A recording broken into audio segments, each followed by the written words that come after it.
দেশ থেকে আসার সময় এই সাইজের ২ টো ইলিশ মাছ মা আমাকে দিয়েছিল।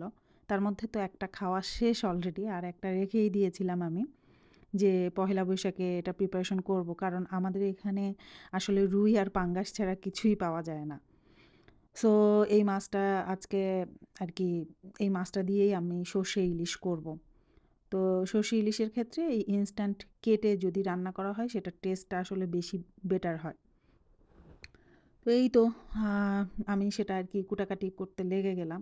তো সকালবেলা যে ডেজার্টের প্রিপারেশনটা যারা আগের যে ভিডিওগুলো ছিল, যে ব্লগটা করেছি, ওখানে দেখেছেন ওটা কমপ্লিট করেই আমি মাছ আরকি কুটাকাটিতে লেগে গিয়েছি।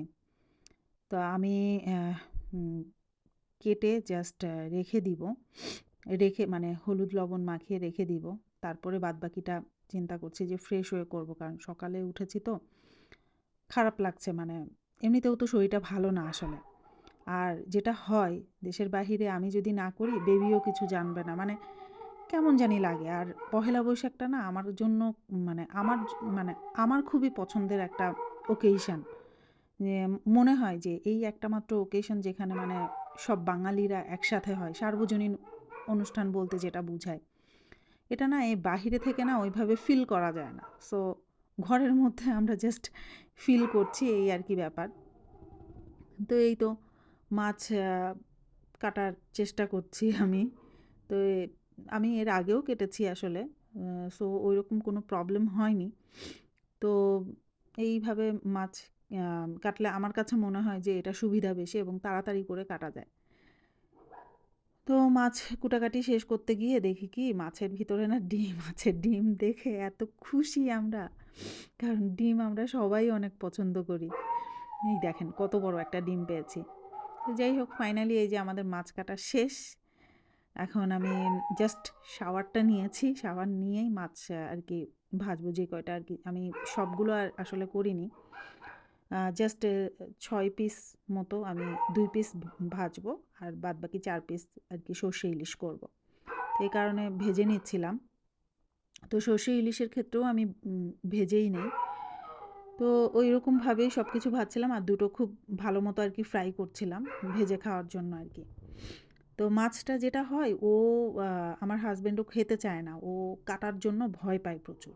আর সর্ষে ইলিশ করলে পরে দেখা যায় সর্ষে ইলিশের এট লিস্ট ও যদি ইলিশটাও যদি না খায়, ও দেখা যায় যে সর্ষে যে গ্রেভিটা হয় সেটাও অনেক পছন্দ করে। তো এই কারণেই সর্ষে ইলিশ করা আসলে। তো সর্ষে ইলিশের ক্ষেত্রে আমি আসলে এত মসলা ইউজ করি না।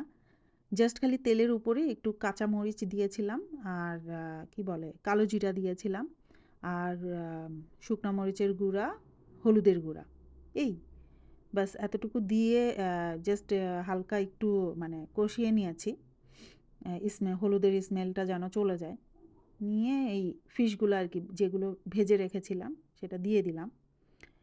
এই তো বাদবাকি আমি যেটা করি সরিষা বাটাটা আমি সবসময় আর কি ফ্রিজে করেই রেখে দিই। ব্লেন্ড করে রেখে দিই। তো ওইটাই জাস্ট ২ চামচ মতো নিয়ে আমি পানি মিক্সড করে আর কি গুলে দিয়ে দিব এটার মধ্যে।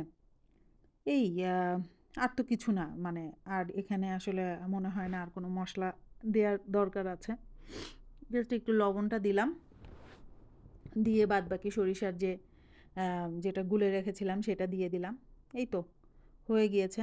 তো আমি সর্ষে ইলিশটা আর কি এখন সার্ভ করব। আর বাদবাকি তো আমার ডেজার্ট হয়ে আছেই। আর সেই সাথে এখন সব ভর্তাগুলো করে ফেলবো। তো প্রথমে আমি আলু ভর্তা নিয়েছি। তো এখানে এই শুকনা মরিচ এর গুঁড়া দিলাম। গুঁড়া বলতে মানে তেলে রাখা যেটা, সেটাই দিলাম। আর পেঁয়াজ ভেজে দিয়েছি। আর সরিষার তেল আর লবণ। এটা তো সবাই জানে, সিম্পল। এই তো এটা ভর্তা করে নিলাম। দেন আমার ফ্রিজে কিছু কোরাল মাছ ছিল। ওইটাকে আমি আবার কি করেছিলাম, পেঁয়াজের যে পাতাটা থাকে না? ওটা দিয়ে হলুদ লবণ দিয়ে ভেজে রেখেছিলাম আগের থেকে।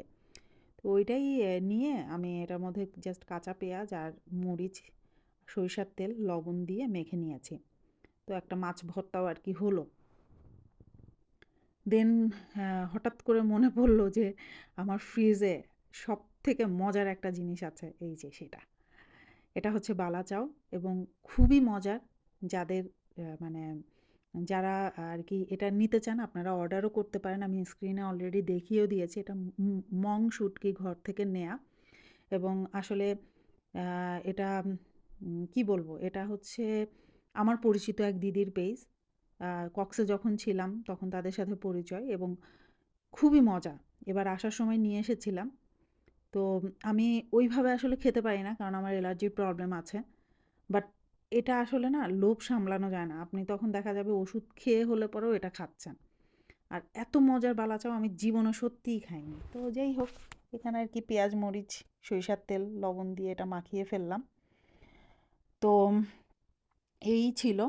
আর আর আগের থেকে আমার ঘরে ছিল হচ্ছে লউটা শুটকির একটা ভুনা। আর আর তো হ্যাঁ, আর কিছু না। এই তো আমাদের আর কি পহেলা বৈশাখের এই প্রিপারেশন ছিল, কালোজাম, রসমালাই, ডেজার্ট আর বাদবাকি যা যা করলাম এইগুলোই ছিল। এই করে আর কি আমি সার্ভ করছি যে ও আগে ও খেতে বসুক, আমি ততক্ষণ বেবিকে দেখছি, তারপরে আমি খাবো, কারণ বেবি নয়তো ডিস্টার্ব করবে। চেয়েছি একসাথেই খেতে, তারপরে হঠাৎ করে মনে হলো দরকার নাই, কারণ ও অনেক সময় দেখা যায় ক্র্যাঙ্কি হয়ে যায়। ও বসে থাকে বাট অনেক সময় ক্র্যাঙ্কি হয়ে যায়, তখন খুব আসলে খাওয়া ছেড়ে উঠতে খুব বিরক্ত লাগে। তার থেকে শান্তিমতো খাওয়াটাই বেটার। তো ওকে আর কি ওর প্লেটটা সাজিয়ে দিচ্ছিলাম। তো ও দেখছিল যে হ্যাঁ পাপ্পার প্লেট সাজাচ্ছি। তো ওর কাছে নিয়ে প্লেটটা ধরলাম যে তুমি কি খাবে নাকি, এটা হচ্ছে পহেলা বৈশাখের প্লেট, নাও। পরে ওকে ওখান থেকে ২-৩টা পান্তা ভাত দিয়েছি। ও সবথেকে ইন্টারেস্টিং ব্যাপার কি জানেন? এখানে হচ্ছে আমাদের তো চাল বলতে বাসমতি চালই, আর নরমাল কোনো চাল নেই। বাসমতি চালেরই আমি রাতের বেলা আর কি ভিজিয়ে রেখেছিলাম। তো বাসমতি চালের পান্তা এত বাজে! এমনিতেও বাসমতি চাল আমার পছন্দ না। মানে ভালোই লাগে না। যাই হোক, ওইটা দিয়ে আর কি করলাম। আমার কাছে ভালো লাগে না। মানে নরমাল চালের যে ফ্লেভারটা থাকে। তারপরে আর কি আমাদের যে টেরেস আছে ওখানে গিয়ে আমরা আর কি একটু ফটো সেশন করলাম। আমরা একসাথে খাই-দাইয়ের ফটো সেশন করলাম। এই করতে, করতে আমার আবার শাড়িও পরতে ইচ্ছে হলো। শাড়িও পরে ফেললাম। এই করে আর কি সবাই মিলে ছবি তুললাম। একজন আরেকজনের ছবি তুলে দিচ্ছি ছবি তুলতে, এভাবে তুলতে আমার হাসব্যান্ড বলল যে, "চলো বাহির থেকে তাহলে ঘুরেই আসি। শাড়ি যেহেতু পরেছ।" তো ঘরে কতগুলো ছবি আর কি ও তুলে দিল। তারপরে বাইরে গেলাম একটু। বাহিরে গিয়ে ঘুরে টুরে চলে আসলাম আর কি। এখানেও ভালোই ভিড় থাকে যেহেতু ছুটি থাকে এখানে। এই তো পহেলা বৈশাখ আমাদের এরকমই গেল। সবাই ভালো থাকবেন। বাই।